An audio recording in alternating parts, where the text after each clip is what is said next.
وبركاته.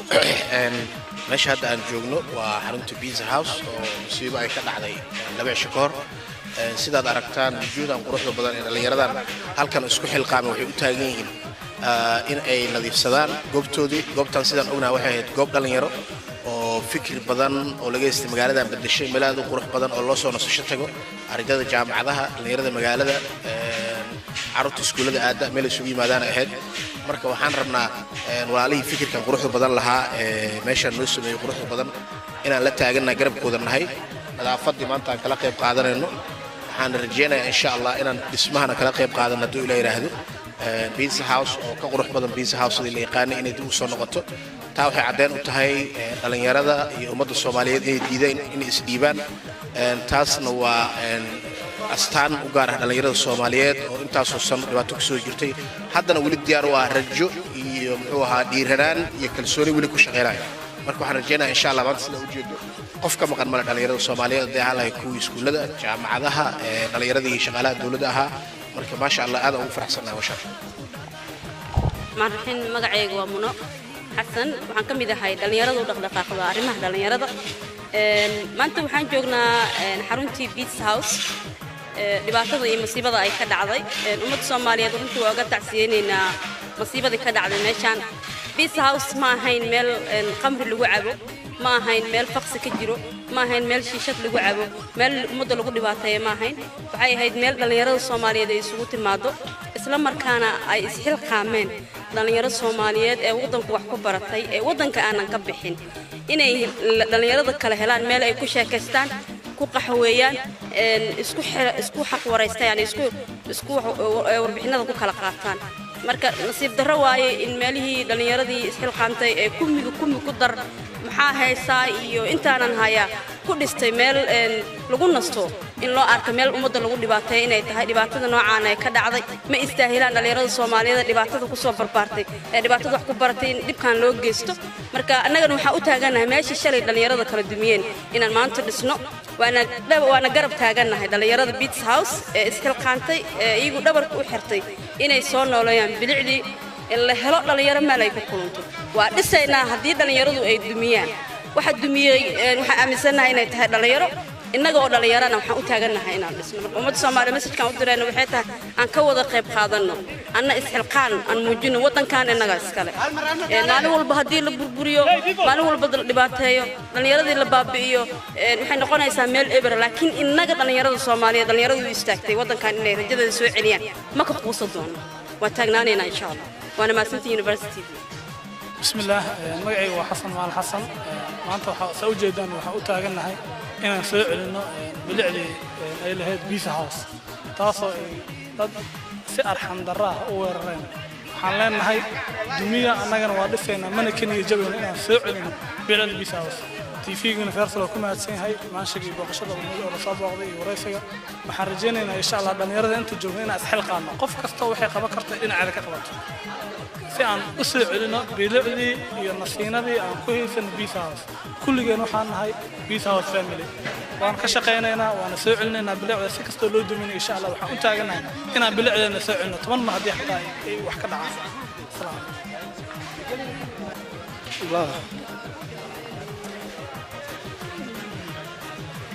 بسم الله الرحمن الرحيم. magacaygu waa Zikri Maxamed Guutaale kana socda ururka dhalinyarada ee Somali Youth Activist.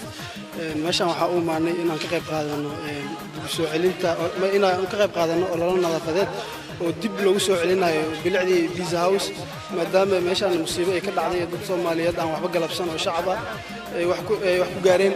sidaa darteed waxaan dhiirigelinaynaa dhalinyarta Pizza House businesskan magaalada ku soo kordhiyay magaalada meeshii labaad loo nasiino tiri jiray ay tahay. sidaa darteed inaan ku soo celino oo aan dhiirigelino inay dib u bilowdaan howlahoodii aan hil iyo hooba aan la garab istaagno. intaas ayaa maanta u nimid intaan dhalinyaro ah oo maantay oo iskaa wax u qabso ugu imaatay si u dhiirigeliyaan dhalintaan magaalada ishaag businesskan ka sameysay. waxay ahaayeen dhalinyaro isku tagtay oo wax baratay ay ahaayeen oo dalkooda inay wax ku soo biiriyaan ishaag oo dalkooda inay wax ku soo biiriyaan wax inay ku soo biiriyaan oo shaqo abuur ka bilaabaan bilicda magaalada soo celiyaan. adiga qaybo badan ay ka shaqeynayaan dhalinyartan. aad u mahadsantihiin. بسم الله الرحمن الرحيم. magacaygu waa Maxamed Xuseen Xasan waxaan gudoomiyaha dhalinyarada caasimada. waxaa maanta ka soo qayb galnay olole ballaaran oo ay dhalinyarada Soomaaliyeed isku timid in ay ka shaqeeyaan Pizza House maadaama ay ahayd meel xarun dhalinyaradu ay leedahay oo dhalinyaradu ay ku nasato Pizza House waxaan leenahay ma aysan ahayn xarun dawladeed ma aysan ahayn xarun muxuu ahay shakhsiyaad gaar ah ay leeyihiin wadana gaar ah wadan kale waxa uu istaagay meeshaan hadda maanta aan joognay burburkan ka muuqdo dhalinyaro Soomaaliyeed iskood isku xilqaamay waxay u istaageen inay business ka sameeyaan waxay u istaageen wadankooda inay meel qurux badan ku sameeyaan boqolaal dhalinyaro ayaa imaan jirtay meeshaan waxay noqotay meel markaan aan maqalnay in dhibaatadan ay ka dhacday dhammaan dhalinyarada muruga ayay ku beertay maanta marka waxaan u taaganahay in aan iskoobayaasha iyo fargeetiyaasha wadanaa in aan qashinka iyo wasaqda ka qaadno in aan walaalahan garab istaagno insha Allah dhalinyarada Soomaaliyeed waxay ballan qaadayaan in ay Pizza House ay garab taagan yihiin wax walba oo karaankeenana aan la qaban doono hadii Ilaahay Assalaamu calaykum waraxmatullaahi wabarakaatuh magacaygu waa Haweyd Ismaaciil Axmed waxaan maanta u imaanay Pizza House anagoo ah dhalinyarada si oo customer u ahay bismillaahi raxmaani raxiim magacaygu waa Haweyd Ismaaciil Axmed waxaan halkaan u imaanay Pizza House si yani si volunteer wax ugu qabano iyadoo shalay yani burbur zaid soo gaaray maanta dhalinteeni magaalada Muqdisho ma jeesto maasha Allah maanta sida arkay guul ayaa leeyahay dib iyo dheefna waa la qaybsan doonaa Pizza House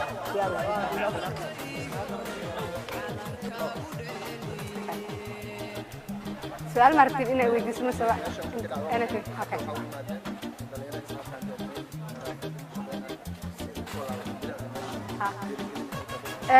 ماشي هسه أكور هي وحكي دعاي دبته وين كده على معلومة يركض dad badan waxa ku soo gaaray burbur badan oo soo gaaray xaruntan ganacsi ee Pizza House laakiin sida la sheego wax kasta oo dhaco sabab wanaagsan ay u dhacaan si kale markii loo fiiriyo wax kasta oo dhaca xigmada ku jirta la yiraahdaa xigmad ilaahiya ku jirta in kasta laga yaabo mararka qaarkood inaan anagu xigmadaas fahmin xigmada meeshan ku jirtay waxa kamid ah sida ay dadku soo gurmadeen dadkii dhalinyarada ahaa ee macaamiisha ahaa ee ku xirnaa meeshan iyo dadkii kale ee yaqaanay maqalkeeda iyo muuqeeda meel kale ka arkay kulli way soo gurmadeen waxa shaqeynaya maanta waa dadkaas oo si volunteer ah ku shaqeynaayo oo isgood wax u qabso ku shaqeynaayo oo maaragtay annagana niyadeena dhistay si aad iyo aad maxay yeelay markay dadka dad badan oo wadar ah ay wax ka dumaan si wadar ay wax u dhistaan haddana laakiin waagi hore waxa dhici jirtay dhib markuu dhaco qof kaliya ku dhacay qofkaas kaliya la gubanayo hadda marka waxa bilaabatay in dhibka dhacay oo nagu wada dhacay qofkii meesha joogay kii meesha kulahay kan kulahayn